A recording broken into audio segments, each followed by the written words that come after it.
सिद्धार्थ एक राजकुमार थे। वह एक भव्य महल में रहते थे। उनके पिता राजा उनसे बहुत प्यार करते थे। सिद्धार्थ के पास सब कुछ था, सुंदर कपड़े, स्वादिष्ट भोजन और बहुत से नौकर। राजा चाहते थे कि सिद्धार्थ हमेशा खुश रहे। उन्होंने उसे दुख से बचाकर रखा। सिद्धार्थ ने कभी दुख नहीं देखा था। राजकुमार आराम से पले बढ़े। वह सुंदर बगीचों में खेलते थे। उन्होंने संगीत और दर्शन सीखा। जीवन एकदम सही लग रहा था। एक दिन सिद्धार्थ महल की दीवारों के बाहर गए। उन्होंने कुछ नया देखा। उन्होंने एक बूढ़ा आदमी देखा। बूढ़ा आदमी कमजोर और झुका हुआ था। सिद्धार्थ को उत्सुकता हुई। उसने अपने सारथी से पूछा, यह आदमी इतना बूढ़ा क्यों है? सारथी ने बताया, सब बूढ़े हो जाते हैं, यह जीवन का एक हिस्सा है। सिद्धार्थ परेशान हो गए। उन्होंने पहले कभी बुढ़ापा नहीं देखा था। महल के बाहर की दुनिया अलग थी। सिद्धार्थ महल के बाहर और यात्राओं पर गए। उन्होंने अपने जीवन में पहली बार महल की सुख सुविधाओं से बाहर की दुनिया देखी। उन्होंने एक बीमार आदमी को देखा। यह दृश्य उनके लिए बहुत ही विचलित करने वाला था, क्योंकि उन्होंने पहले कभी किसी को इस तरह की पीड़ा में नहीं देखा था। उन्होंने एक मरे हुए आदमी को देखा। यह उनके लिए एक और झटका था, क्योंकि उन्होंने मृत्यु की वास्तविकता का सामना किया। उन्होंने एक साधु को देखा। साधु की शांति और संतोष ने सिद्धार्थ को गहराई से प्रभावित किया। इन नजारों ने सिद्धार्थ को बदल दिया। उन्होंने महसूस किया कि जीवन केवल सुख और आनंद से भरा नहीं है। उन्होंने महसूस किया कि दुख हर जगह है, चाहे वह बीमारी हो, बुढ़ापा हो या मृत्यु, हर कोई इससे प्रभावित होता है। उन्होंने देखा कि बीमारी, बुढ़ापा और मृत्यु सभी के पास आती है। कोई भी इनसे बच नहीं सकता। राजकुमार इन सच्चाइयों से परेशान था। उन्होंने सोचा कि क्या जीवन का यही अंतिम सत्य है? उसने उन लोगों के लिए दुख महसूस किया जिन्हें उसने देखा था। वह उनकी पीड़ा को समझने लगे। वह दुख को समाप्त करने का मार्ग खोजना चाहता था। उन्होंने सोचा कि क्या कोई ऐसा रास्ता है जो इस पीड़ा से मुक्ति दिला सके। Section 4. The Great Renunciation. This chapter delves into the profound moment in history when Prince Siddhartha made a life-altering decision. Siddharth ने अपना शानदार जीवन छोड़ने का फैसला किया।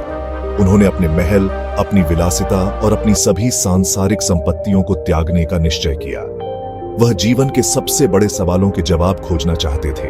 उन्होंने महसूस किया कि उनके पास जो भी भौतिक सुख सुविधाएं थीं, वे उन्हें सच्ची शांति और संतोष नहीं दे सकती थीं। वह लोगों को दुखों से मुक्ति दिलाने में मदद करना चाहते थे। उनका उद्देश्य था कि वे न केवल अपने लिए बल्कि पूरी मानवता के लिए एक मार्गदर्शक बने। एक रात सिद्धार्थ महल छोड़कर चले गए। उन्होंने चुपचाप अपने परिवार और अपने शाही जीवन को अलविदा कहा। उन्होंने अपनी पत्नी, अपने नवजात बेटे और अपने शाही जीवन को पीछे छोड़ दिया। यह एक कठिन निर्णय था, लेकिन उन्होंने इसे अपने उच्च उद्देश्य के लिए आवश्यक समझा। वह एक घूमने वाले तपस्वी बन गए। उन्होंने अपने सभी सांसारिक बंधनों को त्याग दिया और एक साधु का जीवन अपनाया। उन्होंने ज्ञान की तलाश की।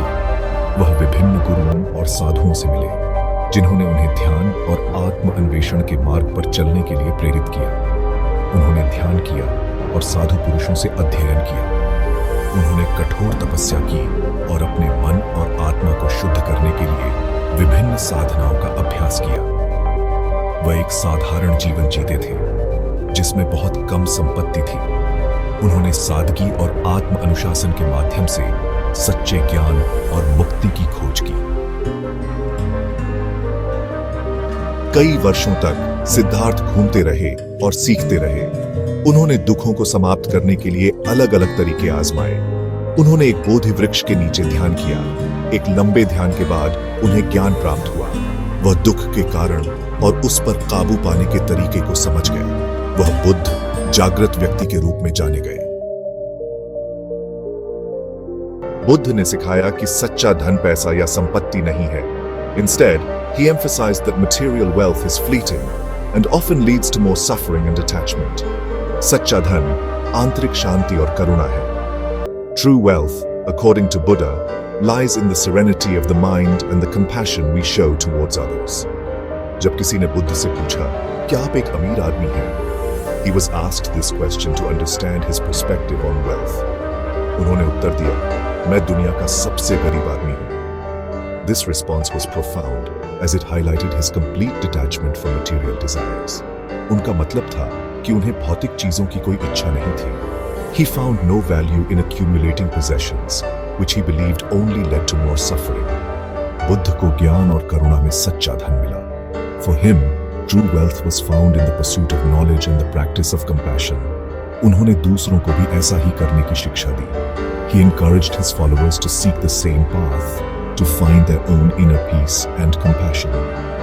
उन्होंने ज्ञान और दुखों से मुक्ति का मार्ग दिखाया। Through his teachings, he showed the way to liberation from suffering, emphasizing that true wealth is a state of mind, not a collection of material goods.